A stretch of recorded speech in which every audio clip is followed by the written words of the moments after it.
सो है गाइस, ये absorption by root part 4। अगर आपने मेरा पार्ट 1, पार्ट 2, पार्ट 3 वाला वीडियो नहीं देखा तो आप जाके यूट्यूब पे देख सकते हैं।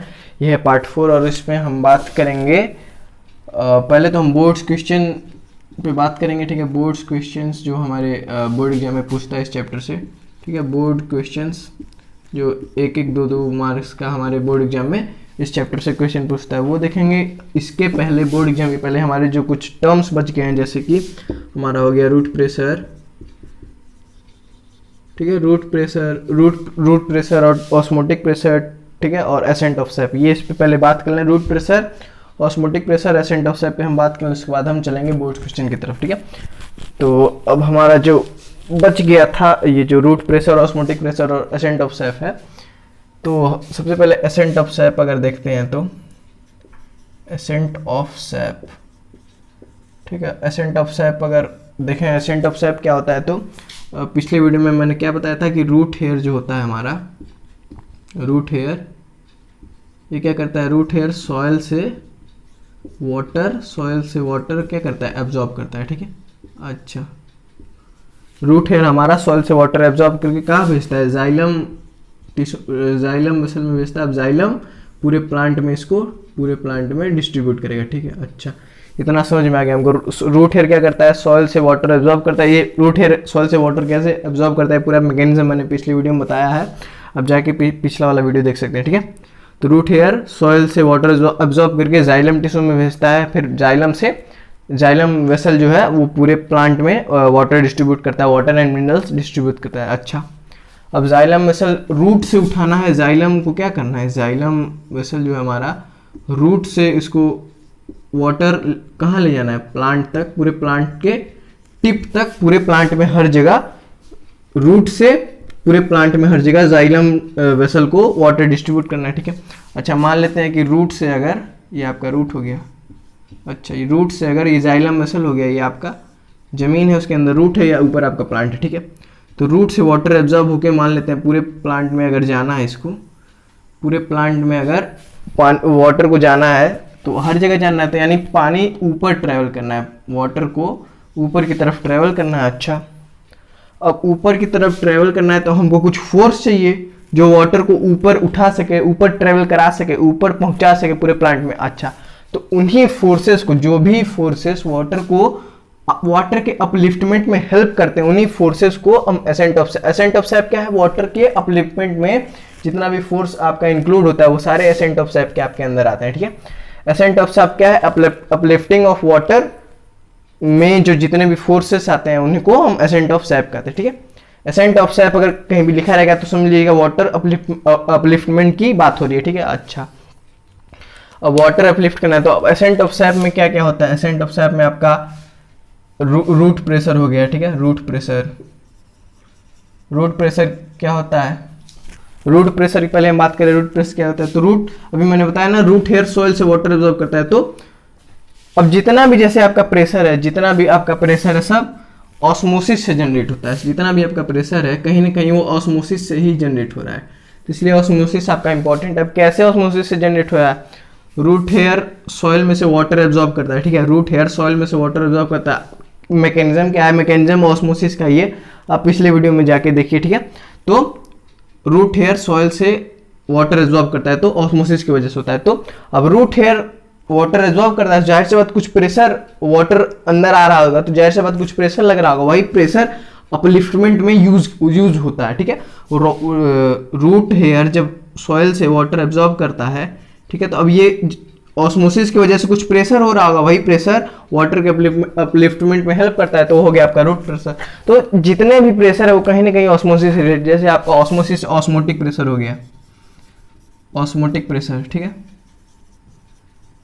ऑस्मोटिक प्रेशर, अब ऑस्मोटिक प्रेशर क्या होता है तो ये भी ऑस्मोसिस से जनरेट हो रहा है। ऑस्मोटिक प्रेशर क्या होता है, जो प्रेशर आपका, ऑस्मोटिक प्रेशर जो प्रेशर आपका सेमी परमिएबल मेम्ब्रेन पे एक्ट होता है, सेमी परमिएबल मेम्ब्रेन, जो प्रेशर आपका सेमी परमिएबल मेम्ब्रेन पे एक्ट होता है, ठीक है, उसको कहते हैं ऑस्मोटिक प्रेशर।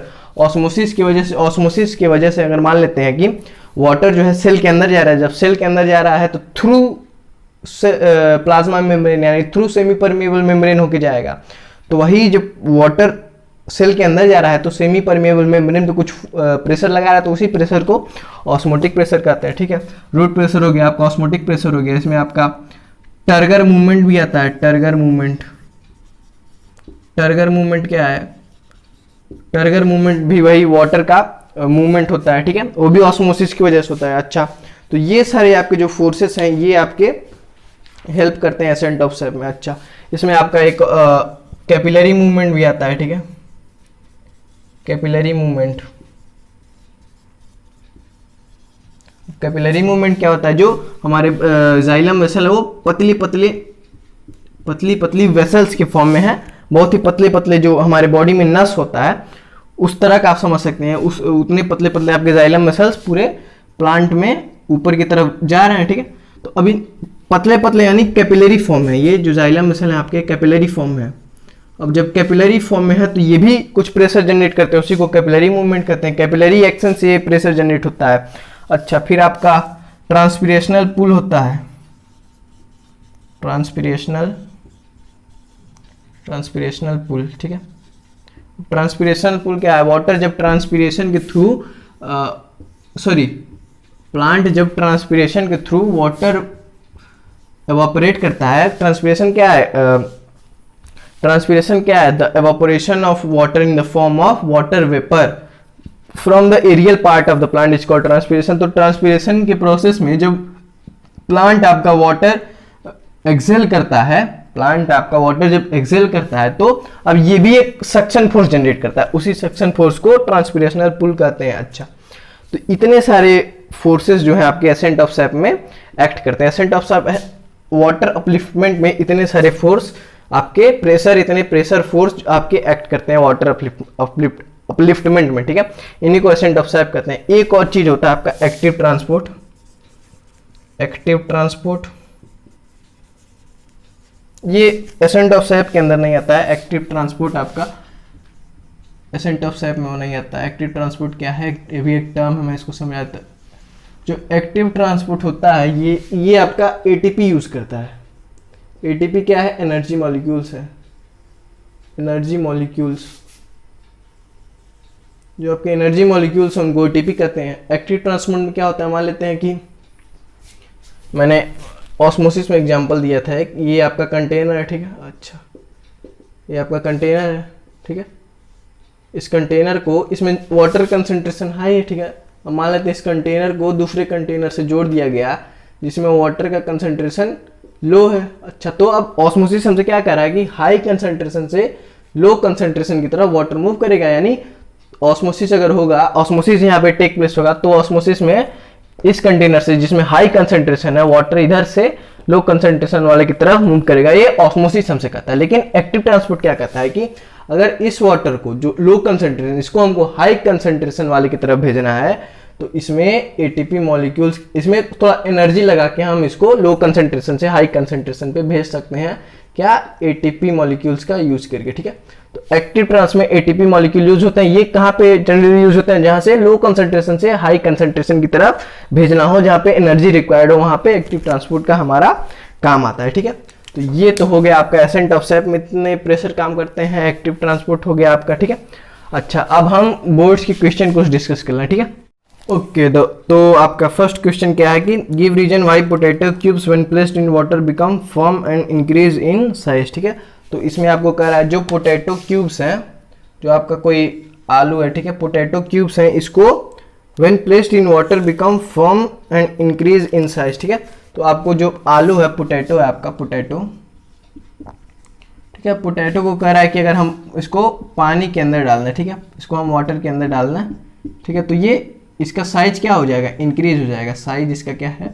इंक्रीज हो जाएगा। अब इसी का रीजन पूछ रहा है कि आपका साइज इंक्रीज कैसे हो गया। ठीक है, तो मैंने पहले या दूसरे वीडियो में आपको बादाम वाला एग्जांपल दिया था कि बादाम को पानी में डालना है तो वो भी फूल जाता है। तो ये कैसे फूलता है? जो पोटैटो आपका ये साइज था, ये साइज अचानक बड़ा कैसे हो गया? ठीक है, तो अब क्या हुआ है, अगर आपको पूछा क्या है कि गिव रीजन, हमको रीजन बताना है, तो रीजन ये होगा कि एंडोऑस्मोसिस हुआ है इसमें, एंडोऑस्मोसिस। ठीक है, तो आपको रीजन पूछा है, तो रीजन क्या होगा, एंडोस्मोसिस। एंडोस्मोसिस हम क्यों कह रहे हैं कि एंडोस्मोसिस हुआ, क्योंकि जो साइज उसका इतना था वो साइज आपका इंक्रीज हो गया, बड़ा हो गया। अब बड़ा कोई चीज कैसे होगा, जब उसके अंदर वाटर में रखा गया तो वाटर एब्जॉर्ब करके ये बड़ा हो गया, वाटर एब्जॉर्ब किया, ऑस्मोसिस हुआ है। अब ऑस्मोसिस कौन सा ऑस्मोसिस हुआ, तो एंडोस्मोसिस हुआ। इसी में अगर आपको पूछ देता कि कौन से सोल्यूशन में डाला गया है, कौन से सोल्यूशन में इसको पोटैटो को डाला गया है कि उसका साइज इंक्रीज हो गया, तब आपका कौन सा सोल्यूशन आंसर देते, इसमें एंडोस्मोसिस हुआ। एंडोस्मोसिस किस सोल्यूशन में होता है, हाइपोटोनिक सोल्यूशन में होता है, ठीक है, हाइपोटोनिक सोल्यूशन में आपका एंडोस्मोसिस होता है, ठीक है। तो ये आपका पहला क्वेश्चन हो गया, ठीक है। अब इसके बाद सेकंड क्वेश्चन है आपका कि give the biological term of the process of mixing of two different substance and molecules, ठीक है। मैं क्वेश्चन एक बार और रिपीट करता हूँ, give the biological term of the process of mixing of two different substance और मॉलिक्यूल्स, ठीक है। तो क्या आंसर होगा, mixing of two different substance, तो डिफ्यूजन आपका आंसर हो जाएगा, ठीक है। डिफ्यूजन क्या होता है, दो सब्सटेंस का मिलना ही होता है। हालांकि डिफ्यूजन का अगर मीनिंग में जाएंगे तो डिफ्यूजन का मीनिंग तो यही है कि दो चीज आपस में डिफ्यूज है, आपस में मिल रहे हैं। अगर आपका डेफिनेशन की बात करेंगे तो movement of water molecule from its higher concentration to its lower concentration, ठीक है। डिफ्यूजन में सेमी परमेबल मेम्ब्रेन नहीं होता है, ठीक है। अच्छा, इसके बाद थर्ड क्वेश्चन है आपका, name a solution whose concentration is greater than of cell sap, ठीक है। तो अभी हमने रूट हेयर, जब मैंने पार्ट 3 वीडियो में मैंने रूट हेयर पे डिस्कस किया, तो रूट हेयर का जो सेल सैप होता है, रूट हेयर का जो सेल सैप होता है, ठीक है, रूट हेयर का सेल सैप में सॉल्ट का कंसंट्रेशन कैसा रहता है, सॉल्ट का कंसंट्रेशन हाई रहता है, वाटर का कंसंट्रेशन लो रहता है, ठीक है। यानी सॉल्ट का कंसंट्रेशन हाई है, वाटर का कंसंट्रेशन लो है, ठीक है। यानी अब जो सॉइल है, इसमें सॉइल में वाटर का कंसंट्रेशन हाई रहता है, सॉइल में वाटर कंसंट्रेशन हाई रहता है, तो अब हाई से लो की तरफ, यानी रूट ऐसे ही वाटर एब्जॉर्ब करता है। सेल सैप में लो कंसंट्रेशन रहता है वाटर का, सॉइल में हाई रहता है, तो हाई से लो की तरफ मूव करेगा। ऑस्मोसिस हम से ही कह रहा है कि हाई से लो की तरफ मूव करता है।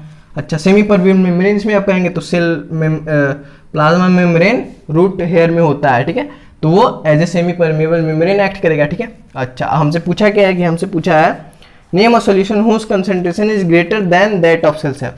तो पहले तो ये जानिए कि सेल सैप में जो सोल्यूशन है वो है कौन सा।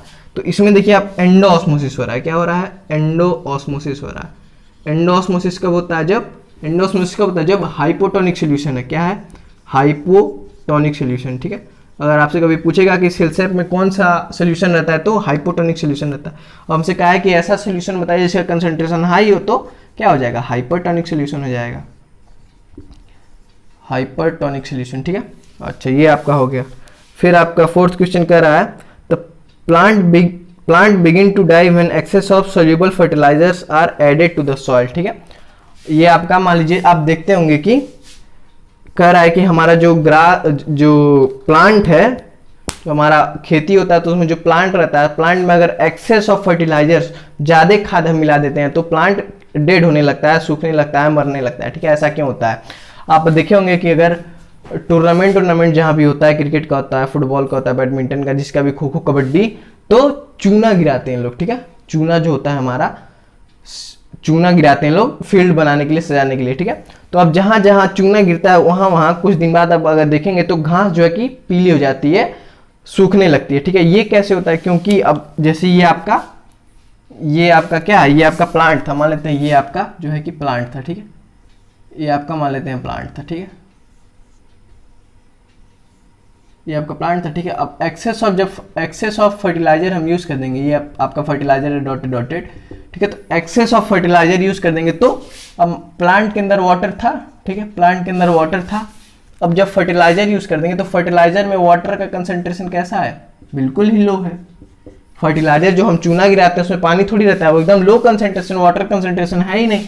अब प्लांट में कुछ तो वाटर है, यानी प्लांट में हाई का केस हो गया। अब हाई क्यों है, क्योंकि फर्टिलाइजर में नहीं है, तो फर्टिलाइजर के कंपैरिजन में प्लांट में वाटर कंसंट्रेशन हाई है, तो प्लांट में से सारा वाटर निकल के फर्टिलाइजर में मिलने लगेगा। जब प्लांट में से सारा वाटर निकल जाएगा तो प्लांट अपना कुछ प्रोसेस कर ही नहीं पाएगा, तो प्लांट मरने लगेगा, सूखने लगेगा, डेड हो जाएगा, ठीक है। तो ये आपका रीजन है। क्या रीजन है कि due to the application of fertilizers the water inside the plants are are due to the process of osmosis they come out, ठीक है। अब आपको रीजन दे देना है कि फर्टिलाइजर में वाटर कंसेंट्रेशन लो है एंड प्लांट में वाटर कंसेंट्रेशन हाई है, तो ऑस्मोसिस के प्रोसेस की वजह से प्लांट में से वाटर बाहर फर्टिलाइजर्स में आने लगेंगे, जिसके कारण as a result the plants is getting to dry and after some time it will dead, ठीक है। तो ये आपका आंसर हो गया, ठीक है। अच्छा, अब इसके बाद हमारा क्वेश्चन पूछ रहा है कि give the biological reason why marine fish burst when throw under tap water. अच्छा, अब फिश का भी यही केस है। आपकी मान लीजिए फिश है, ठीक है, आपकी कोई फिश है, ठीक है, आपकी कोई फिश है, ठीक है। अब कह रहा है कि जो मरीन फिश है, जो आपकी फिश है, जो मरीन फिश है, यानी जो नॉर्मल सी वगैरह में फिश पाई जाती है, इस फिश को अगर आप टैप वाटर के नीचे लाते हैं, टैप वाटर के नीचे लाएंगे तो ये बर्स्ट हो जाएगी, यानी फट जाएगी। ये मरीन फिश को, जो सी वाली फिश है, इसको अगर टैप वाटर नीचे लाएंगे तो ये फट जाएगी, ब्रस्ट हो जाएगी, ठीक है। अब ऐसा क्यों होता है, आपको रीजन पूछ रहे हैं, तो रीजन क्यों होगा। अब कोई चीज ब्रस्ट कब होगा, कोई चीज फटेगा कब, जब उसके अंदर बहुत ज्यादा पानी भर जाए, ठीक है, कोई भी चीज भर जाए। तो यहाँ पे ऑस्मोसिस वाटर का केस है, तो हम इसलिए मैंने वाटर बोला है, पानी बोला है, ठीक है। अब ब्रस्ट कैसे होगी, जब इसके अंदर बहुत ज्यादा पानी भर जाए तब ये फूल के फट जाएगा, ठीक है। अब पानी कब होगा, जब एंडोऑस्मोसिस होगा। अब एंडोऑस्मोसिस कब होगा, जब हाइपोटोनिक सोल्यूशन रहेगा, ठीक है। तो ये आपको बहुत ही इंपॉर्टेंट, आप देख रहे हैं कई सारे क्वेश्चन में ये हाइपोटोनिक का केस आया, तो ये आपको हाइपोटोनिक में एंडोऑस्मोसिस होगा और हाइपरटोनिक में एक्सोऑस्मोसिस होगा, ठीक है। तो ये आपको याद रखना पड़ेगा, ठीक है।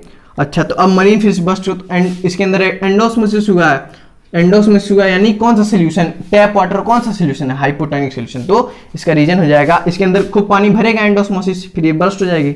तो इसके लिए आंसर आपका होगा because the tap water acts as a hypotonic solution for the marine fish due to which the endosmosis take place and after some time the fish get burst, ठीक है। तो ये आपका आंसर हो जाएगा, ठीक है। अब इसके बाद आपका क्वेश्चन कह रहा है कि on sprinkling common salt on grass growing in a law the grass is killed, ठीक है। यही फर्टिलाइजर वाला कैसे करा है कि अगर आप ग्रास पे नमक छिड़क दीजिए तो वो कुछ देर, सेम फर्टिलाइजर वाला केस है।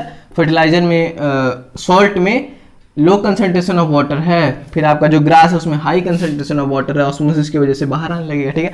ऐसे आपका क्वेश्चन पूछ देता है कि जो पिकल होता है, जो अचार होता है, उस पर हम नमक लगाते हैं, ठीक है। आपको एप्लीकेशन कभी कभी पूछ देता है कि एप्लीकेशन ऑफ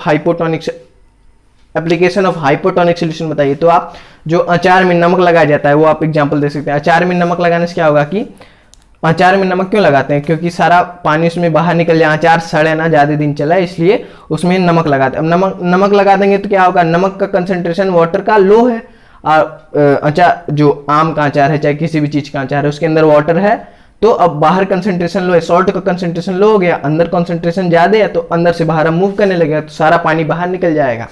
तो ये आपका आंसर हो गया, ठीक है।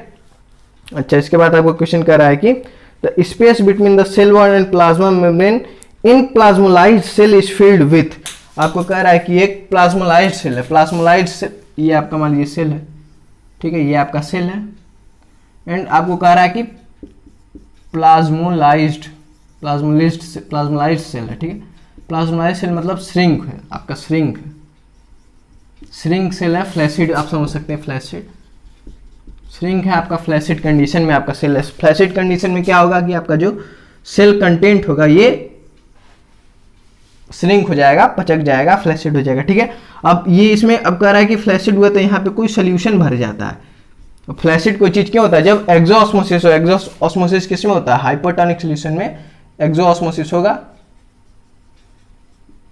ठीक है। अब ये फ्लैसिड क्यों हुआ है, क्योंकि इसको हाइपरटोनिक सोल्यूशन में रखा गया, इसलिए फ्लैसिड हुआ है। तो वही आपको पूछ रहा है कि प्लाज्मा मेम्ब्रेन, जो आपका प्लाज्मा मेम्ब्रेन है और या जो आपका सेल वॉल, इन दोनों के बीच में कौन सा सोल्यूशन भर गया है जिसकी वजह से प्लाज्मोलाइज्ड यानी फ्लैसिड स्टेट में आ गया है। तो हाइपोटोनिक सोल्यूशन, हाइपरटोनिक सोल्यूशन है। मैंने कैसे पता किया, क्योंकि फ्लैसिड हो गया, कोई चीज फ्लैसिड कब होता है, जब उसमें से पानी बाहर निकल जाए, यानी एक्सोऑस्मोसिस हुआ। अब एक्सोऑस्मोसिस कब होता है, जब हाइपरटोनिक सोल्यूशन रहता है, इसलिए यहाँ पे हाइपरटोनिक सोल्यूशन फिल्ड हो गया, ठीक है। अच्छा, अब अगला आपका क्वेश्चन है कि फिल इन द ब्लैंक से dash is the phenomena of concentration of cytoplasm from the cell wall. मैंने अभी जब मैंने प्लाज्मोलिसिस पढ़ाया था तो मैंने सेम डेफिनेशन आपको बताया था कि कॉन्ट्रैक्शन ऑफ साइटोप्लाज्म हो जाता है प्लाज्मोलाइज्ड सेल में, ठीक है। ये जो आपका सेल वॉल है, प्लाज्मा मेम्ब्रेन है, साइटोप्लाज्म, ये क्या हुआ है, सेल वॉल से सिलिंक हो गया, कॉन्ट्रैक्ट हो गया। ये जो साइटोप्लाज्म था या फिर प्लाज्मा मेम्ब्रेन था, आपका कॉन्ट्रैक्ट हो गया। तो अब क्या क्वेश्चन क्या पूछा है, dash is the phenomenon of contraction of cytoplasm from the cell wall. तो आपका प्लाज्मोलाइसिस हो जाएगा, प्लाज्मोलाइज्ड सेल नहीं, प्लाज्मोलिसिस हो जाएगा। प्रोसेस पूछा है तो हमको प्लाज्मोलिसिस का आंसर हो जाएगा, ठीक है। तो ये आपके कुछ क्वेश्चंस मैंने बोर्ड के कराए 1 से 2 मार्क्स के वाले। अब अगले वीडियो में हम जो हमारा फिगर बेस्ड क्वेश्चन है, ठीक है, फिगर बेस्ड क्वेश्चन आपका बहुत इंपॉर्टेंट है, फिगर बेस्ड।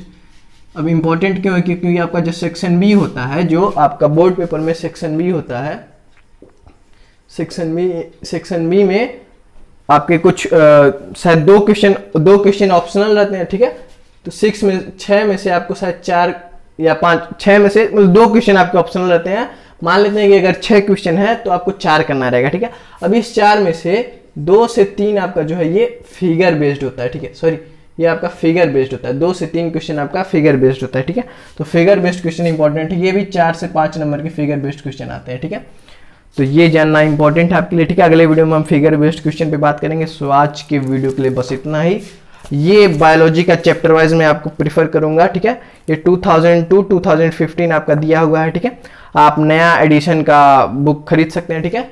यही मैं प्रीफर करता हूँ, वो जो ठीक है। ये भी आप बाकी जब आपका बोर्ड एग्जाम नजदीक आएगा तो आप लास्ट 5 ईयर पेपर सॉल्व कर लीजिए। तब तक ये चैप्टर वाइज बायोलॉजी का अरिहंत पब्लिकेशन का है शायद, हाँ अरिहंत पब्लिकेशन का है।